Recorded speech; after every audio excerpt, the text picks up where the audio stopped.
Hello बच्चों, let's see the question. The question says that restriction endonuclease cleaves the DNA molecule by hydrolyzing. Options हैं hydrogen bonds, phosphodiester bonds, hydroxyl bonds और phosphate bonds. तो ये जो question है इसका की कंसेप्ट हम देखते हैं। यहाँ पर हमसे पूछा गया है एंडोन्यूक्लियेज, रेस्ट्रिक्शन एंडोन्यूक्लियेज एंजाइम के बारे में। तो की कंसेप्ट रहेगा रेस्ट्रिक्शन एंडोन्यूक्लियेज एंजाइम।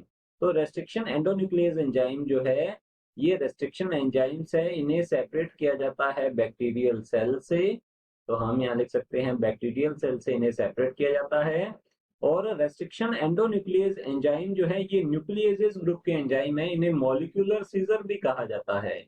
इन्हें मॉलिक्यूलर सीजर्स और नाइव्स के नाम से भी जाना जाता है। अब रेस्ट्रिक्शन एंडोन्यूक्लियेज एंजाइम की अगर बात की जाए तो ये एंजाइम डीएनए को इनर साइड से कट करते हैं। तो हम लिख सकते हैं DNA cut the DNA from inner side, from inner side at specific site, at specific site. तो ये डीएनए को अंदर से एक स्पेसिफिक साइट पर कट करते हैं और ये डीएनए का फ्रेगमेंटेशन कर देंगे, पार्शियल डाइजेशन कर देते हैं। ये अगर स्पेसिफिक साइट की बात करें तो ये होती है पैलिंड्रोमिक डीएनए साइट, या फिर इसे कहा जाता है रिकॉग्निशन साइट। तो हम इसे कह सकते हैं ये होती है recognition site.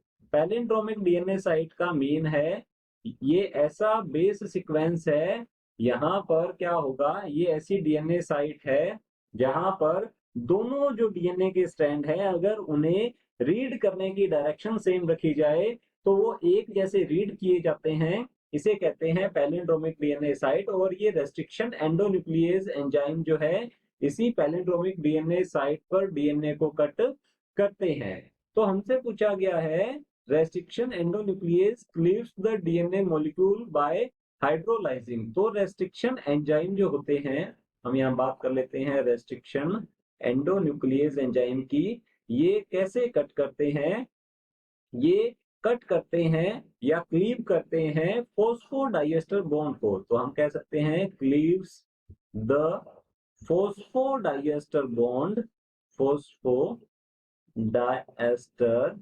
bonds present between nucleotides, between nucleotides. तो न्यूक्लियोटाइड जो कि मोनोमर्स हैं डीएनए और आरएनए की, तो इनके बीच में जो फॉस्फोडाइएस्टर बॉन्ड प्रेजेंट होते हैं ये इन पर एक्ट करते हैं और इन्हें ये ब्रेक कर देते हैं, जिससे कि डीएनए जो है उसमें कट लग जाता है। तो चलिए देखते हैं ऑप्शंस की ओर। ऑप्शन ए दिया गया है हाइड्रोजन बॉन्ड्स, तो हमारा ऑप्शन ए जो है ये रॉन्ग होता है। ऑप्शन बी दिया गया है फॉस्फोडाइएस्टर बॉन्ड, तो हमारा ऑप्शन बी जो है ये करेक्ट होगा। हाइड्रोजन बॉन्ड्स जो हैं दोनों स्ट्रैंड्स के नाइट्रोजिनस बेस के बीच होता है, जो कि एक अट्रैक्शन फोर्स है एक टाइप का। ऑप्शन हमारा बी जो है ये करेक्ट आंसर है। ऑप्शन सी दिया गया है हाइड्रोक्सिल बॉन्ड्स, तो हमारा ऑप्शन सी जो है ये भी रॉन्ग होता है। ऑप्शन डी दिया गया है फॉस्फेट बॉन्ड्स, तो हमारा ऑप्शन डी जो है ये भी रॉन्ग होता है, बिकॉज इस टाइप का जो बॉन्ड है वो डीएनए में नहीं होता है। So the final answer is option B. Hope you understood it well. All the best, thank you.